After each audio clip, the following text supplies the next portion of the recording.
whatever viewers they led to the program opened, and you could tell that Tony was salivating. They blew off the pyro.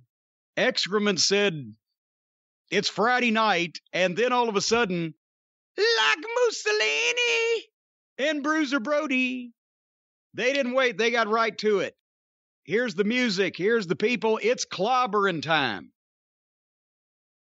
Remember what we discussed last week?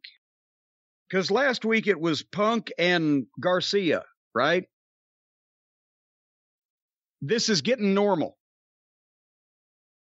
It's getting normal. The 2 months ago, people didn't know whether they were ever going to see CM Punk in a wrestling ring again.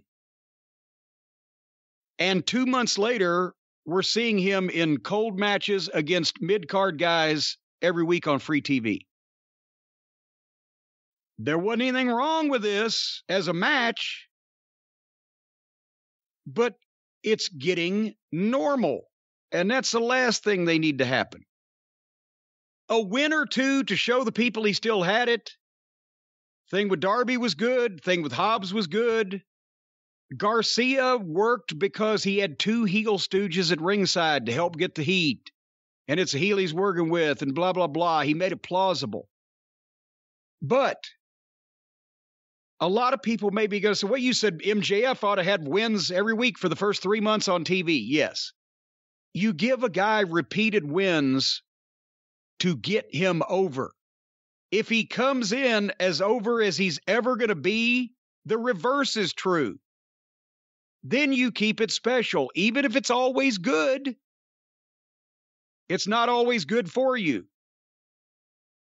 Punk has a good way, especially at the start of this match, of putting a lesser guy's shit over and then showing that he was surprised by it, but he can deal with it now that he knows that it's going on. Right? You know what I'm saying? Kind of like, oh, wow, the kid's firing up here. That kind of attitude. Jerry Lawler could do it as a heel on his TV matches. When he was a heel, they just give him 10 minutes on Memphis TV every Saturday morning. Whoever it was with, he would have a good match. He'd have a competitive match, but the attention would always be on him. The focus always on him. He would keep it about him. Even when he was getting the shit kicked out of him, you were still watching him. And he was always in control. He had that vibe. With Punk, he can do that very well with his body language and his facials, but it's harder when you're doing it as a babyface because you can't be cocky and condescending and turn into a heel. But he did it a little bit early here. And then, Matt Seidel's a good talent. He had the horrible debut where he fucking tried to do that thing off the top in that battle royal and just crashed and burned, and it was so embarrassing. He's a good talent. He's a good worker. He's painfully small, but he's good and he's in shape. But he's been presented as a middle card guy. And so, again, as this went on, Punk was trying to have a good match with Matt Sydal and show everything that Matt Sydal can do, but it ended up giving him too much. And with commercial free, they had 20 solid minutes, including the entrances. So Punk couldn't kick the shit out of Matt Sydal that whole way. Sydal had to have some offense. Sydal's a babyface, so Punk couldn't, like I said, use the heel stooges and interference like with Garcia. So he did what he could by having a good match, but booking CM Punk to wrestle a mid-card babyface for 15 minutes bell to bell on TV this early in his run and this competitively was a mistake. They're fucking with the golden goose. And honestly, I said last week, well, they've obviously put Punk against Garcia for the ratings, and some smartass on Twitter was kind enough to chime in, well, it didn't work because the ratings still went down. I said, well, they're trying. I didn't say they were succeeding. That was about, Punk versus Garcia, and that's what this is about. CM Punk wrestling on television should do ratings, but you can't just have CM Punk versus Tits McGee. One time you can, because then the first time they were like, oh shit, Punk's back. We didn't know this was going to happen. His first match, anybody will watch. It doesn't matter who it is. But then after that, now they know he's around. Now they want to see him involved in something. Now they want to see him against a top guy. He's shaking off the ring rust.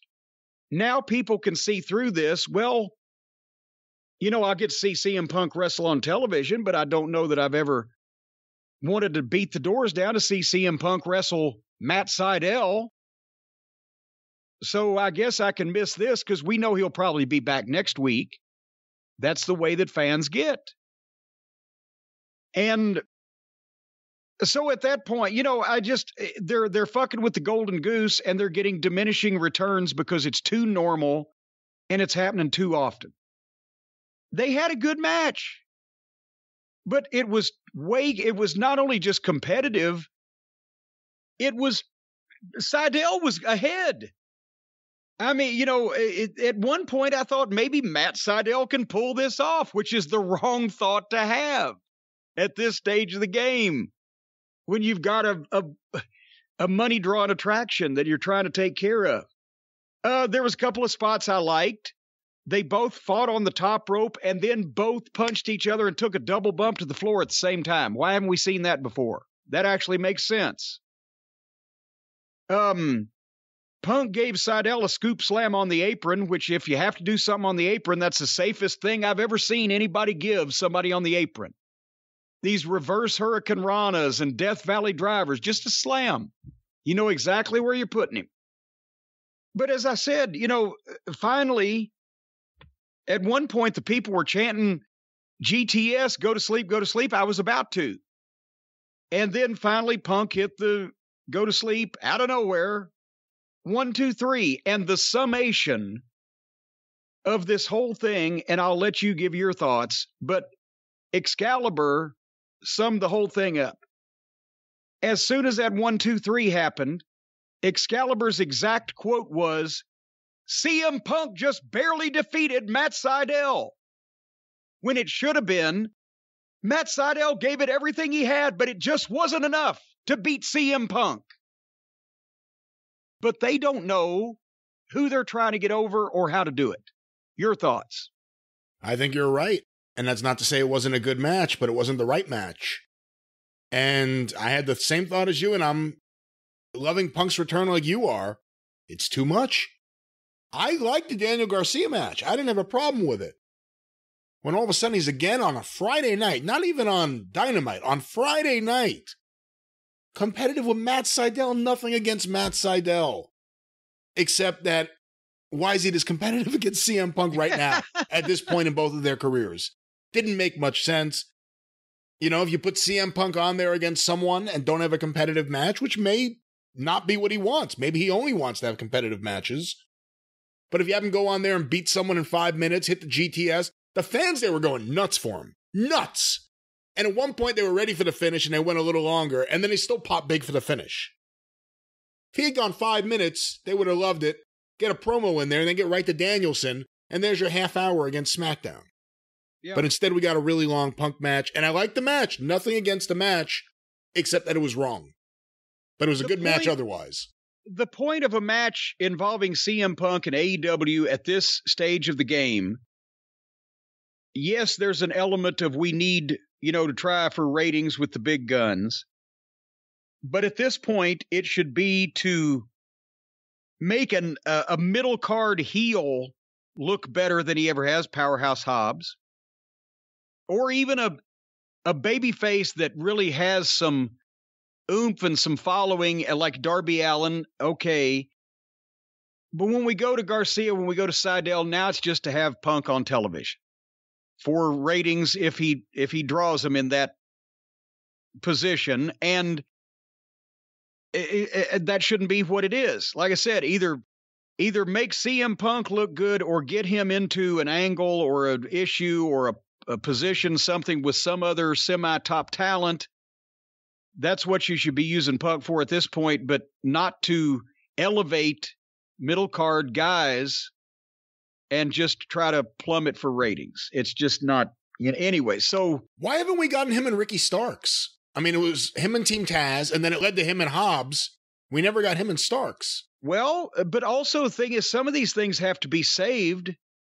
If you think that might be a place that you go and stay there and visit and work that deal for all the, Punk and Starks, Punk and this guy, Punk and that guy, maybe they think it's too soon, but they're going to take the bloom off of it if they have Punk and so-and-so and Punk and this guy and Punk and that guy and Punk and everybody.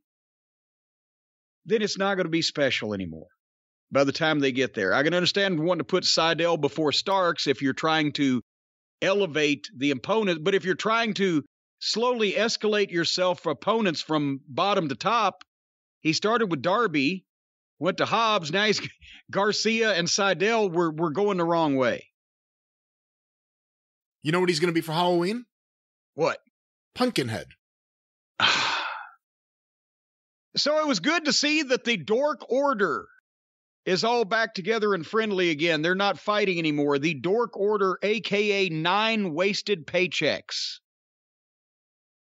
Have you noticed that Colt Cabana is standing so far back in the back of that group to avoid being noticed? It looks like he's doing the thing where he's backing slowly out the door while facing forward so you can't tell he's leaving. It does seem like that, yeah. He was the biggest star of all of them before this. I mean, he was the biggest name of the bunch when he started. I'm not saying he's the biggest star of all time or anything, but he had a fan following. He had a podcast. He was doing shows all around the world for years. Again, smaller shows. He had a little bit of a run in WWE. He doesn't say a word. He doesn't wrestle. He just stands in the back while all these guys do their shtick. And he looks so tiny all the way back there. But he's collecting the check and saving the wear and tear on his body and hoping that Punk doesn't notice that he's still there, so he asks Tony to fire him. Let me just quickly ask, because we do get questions, and let me get it out of the way here. We do get questions in the drive-thru asking, shouldn't Tony do Punk and Cabana? Isn't that the big money feud? Are you fucking ribbing? I'm not ribbing. I'm telling you, these are the questions coming in. I don't think they're logical, but what do you think? Number one, I would think in that case, it doesn't really matter what Tony Khan wants to do or not do. He can get mad or get glad or get over it, because I would assume that Punk, since he has excommunicated Cabana from his life for reasons that we do not know as of yet, but must have been pretty juicy, they went from best friends and bosom buddies to over that, by the time the lawsuit was finished, to suing each other. CM Punk doesn't have to work. If he told Triple H, I don't have to work with you, you have to work with me, you think he's going to fuck his, oh, well, shit, I got to work with Colt Cabana now because Tony Khan says so. Secondly, are you out of your fucking ever-loving mind? Colt Cabana was a darling on the independent scene and has a ton of people that just loved him to death when they would go visit him in a rec center somewhere for Ian Rotten or whatever. But Punk's a real star.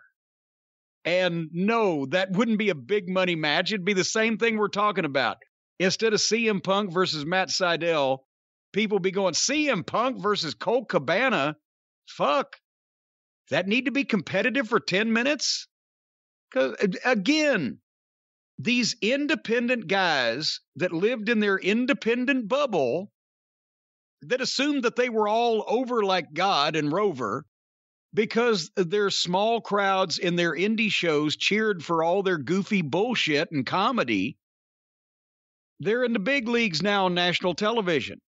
And Colt Cabana is nobody compared to CM Punk on a mainstream basis, and that would not draw any money because the only people that would know why in the world it was even taking place are already in the building. They're all the smart marks that live their life on the goddamn internet and love this shit to begin with. It wouldn't draw a single new fan. I'm telling you, and I've been here with Ring of Honor, AEW is in a position where the more that they try to bring in mainstream talent and the more they try to really make moves to have decent matches and programs that get people over and point to fucking top matches, the more problem they're going to have from their little club of private fans that don't want anything to change and want 45 million Lucha Brothers gymnastics matches with special referee Olga Corbett because that's all they like about wrestling. And there's not enough of them to fucking, as Ring of Honor showed. But you remember when Ring of Honor had the opportunity to go on television, bring in name stars, change to a more appealing product from a mainstream standpoint for multitudes of wrestling fans instead of just the goddamn people that have no other life but to follow this incessantly. They were mad that their private club had been infringed on and they wanted all their flippy-doo Jack Evanses back. This was the crowd that said the Super Smash Brothers were the greatest tag team in wrestling. And trying to appeal just to those people has bankrupted every fucking company that's tried it. And poor Kerry Silken had to sell to Sinclair. Oh, poor Kerry Silken. Well, I'm just telling you. So he'll be all right. He's not hurting for fucking dinner this week. I wish he was. But, oh, come on. But that's the point, is that there's a civil war amongst the fans. If you try to make it a legitimate professional wrestling promotion with mainstream stars and good-looking work and sensible shit instead of the gymnastics and the tomfoolery and the independent bullshit, their base audience will, at the same time as they're getting new people in on one side, their base audience will start cussing them on the other side because they don't want to see that because it makes too much sense for them. So that's where they're at. Anyway, the next match was Ruby Soho versus the Bunny. God damn it, they're trying to win this. SmackDown is on the other channel doing everything but running a test pattern to give AEW this victory, and they're putting Ruby Soho and the Bunny against SmackDown. So anyway, Ruby Soho won. Penelope Pitstop came out, got some heat on Ruby Soho, knocked her out with brass knuckles, while the adult male referee there acted as if he could do nothing to stop these 220-pound blonde airheads from committing mayhem. What'd you think of that? I thought it was nothing. Wasted TV time. That's what I thought. And then I was all over the place on this main event. There is great shit in here. There's horrible shit. There's shit people should have been proud of. There is shit that people should have gone to jail for. All in the last 15 minutes of this show. The main event was Chris Jericho, Jake Hager, and Sammy Guevara against Scorpio Sky, The Other Page, and Junior Dos Santos. Junior Dos Santos, a former UFC heavyweight champion, a world-known and renowned sports figure, made his professional wrestling debut on free TV in a 6-man tag team match at 10:45 on a Friday night. Let's just let that sink in for a second. That would be like if when Vince got Mike Tyson, if he hadn't refereed at WrestleMania instead, if he'd have done a guest managing spot on Raw. Noon on Thursday. At noon. Well, one of the weeks when it was preempted by the Westminster Dog Show. And they had to show it at Tuesday at 4 o'clock. Well, what are they doing here? And of course, once that people saw his work, they're going to say, well, Jim, what else would you have done with him? That's not the point. I would have drawn money with him is what I'd have done. You can't tell me that the best scenario that they could come up with to introduce Junior Dos Santos to professional wrestling, this was it. This was the most beneficial scenario for their company or for Junior Dos Santos or everybody involved. And that you would let him go in the ring, obviously incapable of working his strikes to the point where that he could carry himself as something you would want to see again. At least they could have stolen a pay-per-view. If he's not going to be any better than this, they could have stolen a pay-per-view. That phrase is not used anymore. It used to be steal a house. Then it became steal a pay-per-view. Now, can't really steal anything. But when you had a guy like the Magnificent Zulu, or you had a guy that was a freak of nature of some respect, he was large in size, or he was a athlete from another sport, or some type of gimmick that you were going to put into a match, you would build him up for however many weeks on television, expose his strengths, hide his weaknesses, don't let him do anything to where the people could see through him, and then book the match that they got to pay to see, and they pay to see it, and it's rotten, and you beat the fucking gimmick, and you get rid of it, and you don't bring it back because it was rotten, but you've stolen a house off of it because they didn't know it was rotten until they'd already paid. Now, they can't ever steal a house or a pay-per-view off Junior Dos Santos because they already know he's rotten. And nobody thought to minimize his weaknesses by hiding them. The first thing that Junior Dos Santos does when he tags in and gets into a wrestling ring is go toe-to-toe with Chris Jericho. Chris Jericho throwing phony punches and Junior Dos Santos throwing phony punches. And then Junior Dos Santos comes out on top. Jericho sells and collapses and goes and tags Hager. But it looked rotten. And then Dos Santos and Jake Hager get in, and they looked like they knew what they were doing. Because both of them have done real MMA. Until Junior Dos Santos tried to work his punches. And then it still didn't look good. In case anybody hasn't realized by now, the reason why wrestling became a work on a more industry-wide basis, whereas boxing works and fixed fights in boxing were limited to individual instances and certain promoters and certain contenders that were being built, it was a case-by-case basis.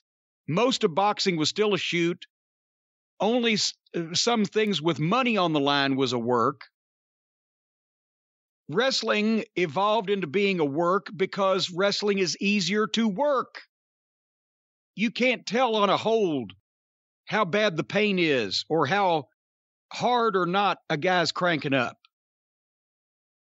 But when you're a fighter and you can throw knockout blows and everybody's seen them, but you can't work the strikes and you work the strikes, then people see through it. That's why wrestling was able to fully transfer into a work proposition, whereas boxing was still intermittent, case-by-case basis, and mostly on the bigger money fights or the fucking fake contenders they'd try to build. You couldn't work it all the time. People can see through it too easily. So the point is, this was not a good use of this. And America's top team, Lambert was at ringside. Jorge Masvidal, I can never pronounce that name. They were there. The people are hot at Lambert. He had more heat in Miami, where his hometown, probably because they know him personally. People were screaming, chanting, shut the fuck up, and etc. But Sammy Guevara is really an exciting babyface. I thought he was the star of this match. But even, otherwise, when the other Page got on top of Jericho at one point, his punches were as bad as Dos Santos's, and he's supposed to be trained. But all they do is just windmill anymore. The punches, fucking flat fist punches in the area of a guy's head, and they think that the speed of the arm swinging will make up for the fact that nothing's making any contact. So either they think that looks good or they're just not trying anymore. But I've never seen guys in the business punch like I have the guys the last 5 years. They went through a break and they got some heat on Jericho. And he's selling, and then suddenly he hits the other Page with an enziguri and both of them sell it. And then Page just crawls over and tags Scorpio Sky, and I swear to God, Jericho looked over his shoulder and saw the tag and immediately just stood up and fell forward and cold tagged Sammy Guevara. Yep. There was no effort to make it a hot tag, no effort to even roll to a neutral corner and try to pull himself up and let Sky come in, because they had set up that Sammy was going to make a comeback starting with him on the apron, and he was going to fight his way into the ring. So instead of Jericho going to a neutral corner, waiting for Sky to close in on him, rolling past Sky, and then diving and making the tag, and Sky come in and doing the same thing, Jericho just stood up and fell forward and tagged Sammy. So Sammy made a wild-ass comeback with a bunch of shit. Springboard, boom, boom, boom. He hit 5 or 6 great-looking things, and the people were up. And then he turns around without even going for a cover and tags Jericho back in. Never tried to win anything, never tried for a cover. Tags Jericho back in, and then everybody else in the match actually left the ring, went to the floor, and just stood on the floor watching while Jericho finished Sammy's comeback on Scorpio Sky and hit his lion salt for a big false finish. So he went for the pin and upstaged Sammy's comeback. The guy that sold had the heat got on him so he could give the babyface a tag. Babyface comes in, hits 6 moves, tags that guy back in. He goes for the cover. He gets the big false finish. He upstages Sammy Guevara. And everybody had to stand there in camera range on the floor staring at Jericho doing all the stuff until it was time for them to get back in the ring so they could all take bumps back to the floor. They all got back in the ring, locked up, and bumped back to the floor. And then Jake Hager and Junior Dos Santos get in a fight at ringside, and the camera is on them. And they're taking forever to, what we saw later on, obviously, they're going to both crash through a table. Boy, we've never seen that before on a wrestling program, 2 guys crashing through a table. But they're taking forever to do this spot. And obviously the producer has told the cameraman, told the director, hey, they're going to do the table thing. So the camera is on them fighting at ringside. And suddenly the crowd made a noise that sounded like they had just seen the second coming of Jesus Christ appear before them, and broke into a holy shit chant. And we have no idea what they saw. And they never even replayed it, because they were sitting there waiting for fucking Hager and Santos to go through that fucking table that we've seen a million times. Did you hear that giant monster pop?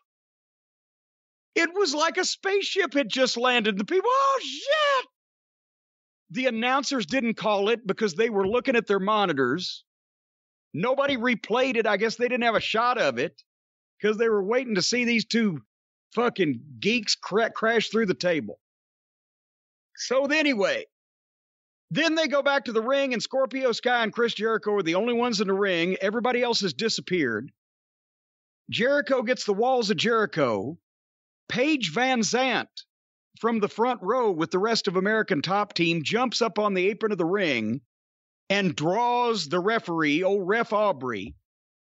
And here comes Jorge Madabadabade and hits Jericho with a knee lift, and Sky pins Jericho. So, boom, 1, 2, 3. Another one of the MMA fighters interferes. Jericho gets beat. The bell is still ringing after the 3 count when all the heels immediately jump on Jericho, including the rest of American Top Team that came from the front row. So now you got the other page, you got Scorpio Sky, you got Junior Dos Santos, you got Masvidal, you got Paige Van Zant, you got a couple more of the fighters, you got Dan Lambert. They're kicking the shit out of Jericho. They've invaded the AEW here, America's Top Team. These damn shoot fighters are going to kill us all. Nobody tries to stop them. There's no bell ringing. There's no referees running down. There's no security that stopped Paige Van Zandt from coming over the railing. There's no help of any kind. The AEW wrestlers in the locker room, babyface and heel alike, they must be a gutless bunch because nobody is coming to help. And the heels are standing around glorifying in their heat and waving their arms instead of playing King of the Hill. And then the show goes off the air when Santana and Ortiz, with their faces painted like panda bears, their music plays, and suddenly they come out and run off the aforementioned 8 people that I mentioned, including 2 former UFC champions. And the MMA guys are the ones that just bailed out and didn't even fucking stay to take a punch. So Santana and Ortiz top rope Scorpio Sky and the other Page or whatever the fuck and save the day. 2 guys ran off the entire America's top team. Can you imagine if they'd have done that same finish? And they'd have got their fucking hands up and they'd have been accepting that victory. But then Jericho is down because he just got knee lifted by the MMA guy.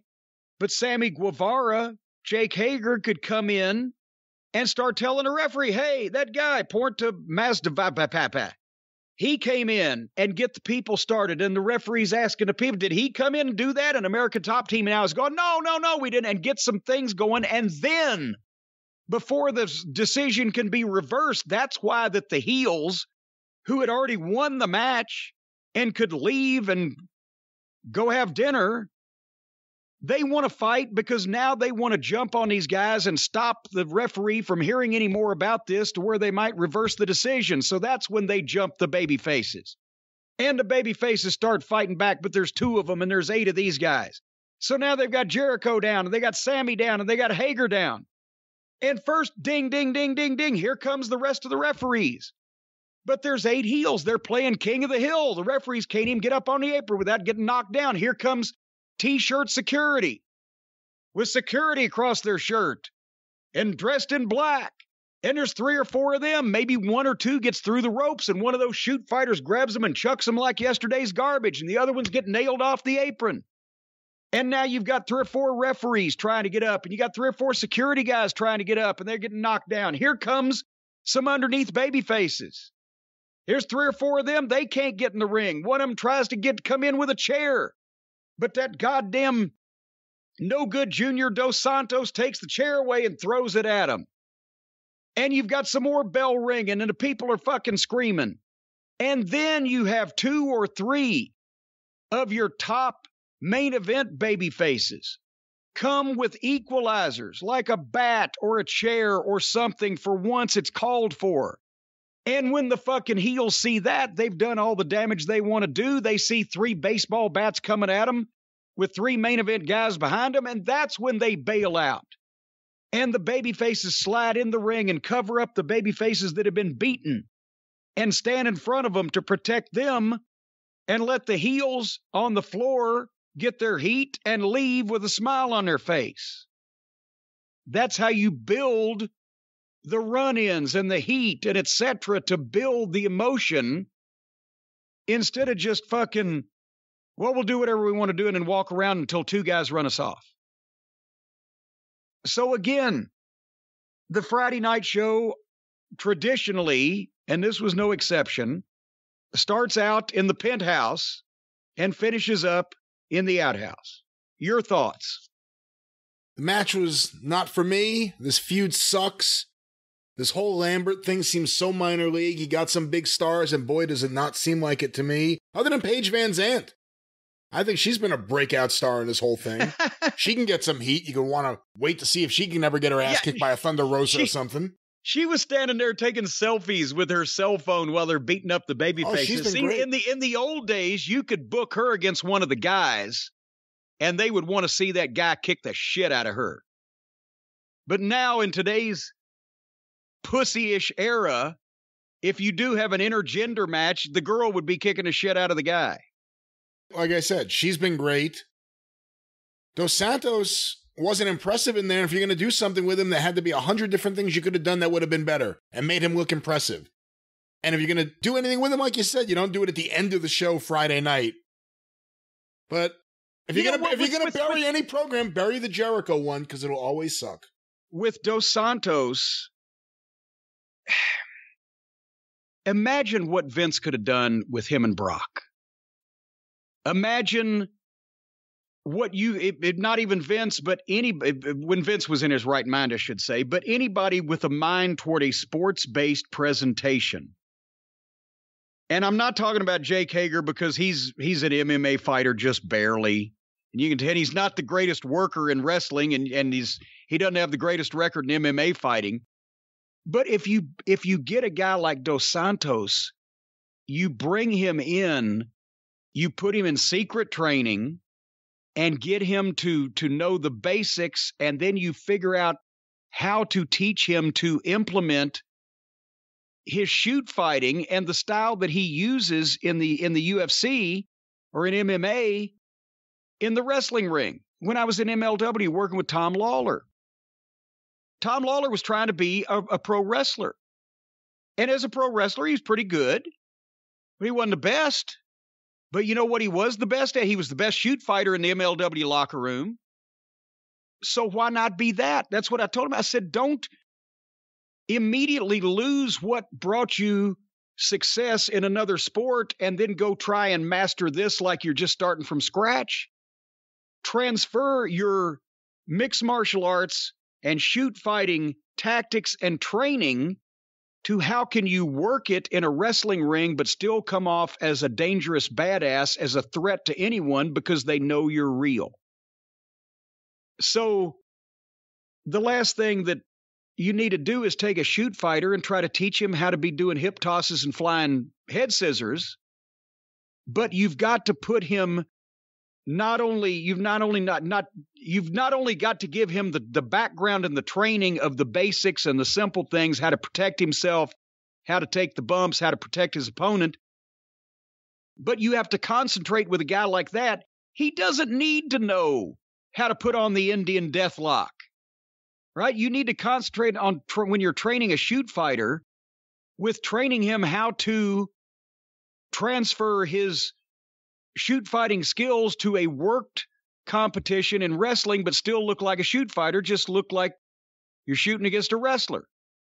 That's why they did what Brock Lesnar, when he was at OVW, do that shooting star press. I'm like, well, goddamn, it's impressive, but you know, does that tell me that you're a former UFC champion that you do the shooting star press? And then finally, the one time he ever botches it was at WrestleMania. And they told him, don't ever do it again because you'll break your fucking knees. And this is not what we hired you for. We hired you to be the beast and a shoot fighter, not a goddamn luchador. So anyway, that's what with Dos Santos, and Dan Lambert's a great wrestling fan. And I'm assuming that he would have provided the location for some secret training so that you could have debuted Dos Santos not trying to be a pro wrestler, but knowing how to work MMA against another experienced and talented pro wrestler with some MMA background or some legitimate wrestling background where he kind of knew how to work the shit on the mat, and don't have him do either punches or hip tosses or flying head scissors or pro wrestling shit that the people can see through. And again, that goes back to when I said earlier, that's why wrestling became a work. Because when you're grappling and wrestling and applying holds, nobody but the people involved can tell how good that hold is on, how bad it hurts, or how hard it's being applied. That's why in the early days of wrestling, in the teens and 20s, you didn't even have to have a smart referee. Sometimes the referee was in a promoter's pocket on a double cross, but the referee didn't need to be smart. You didn't have to, because the two guys that were working controlled what was happening and nobody else was any the wiser. And then it all got out of hand. But that's what I would have done with Dos Santos. Otherwise, you know, why did they have him here? He's a bad pro wrestler in a free TV match, the way they presented him, instead of being a dangerous menace from another sport to some top wrestling superstar who's not going to know how to compete against this guy on his familiar turf. Have a fucking UFC MMA rules match with Junior Dos Santos. Then you put the wrestler at a handicap. You let Dos Santos do some shit that he does in his normal day job fighting. And hopefully the fucking wrestler is good and experienced enough to sell it properly. But you put the wrestler at a disadvantage. And that way he has a hill he's got to climb, an obstacle he's got to overcome. Instead, this was Junior Dos Santos in the ring with 5 wrestlers who were all more experienced than he was. And Jericho at this point is just embarrassing and shouldn't be in the ring.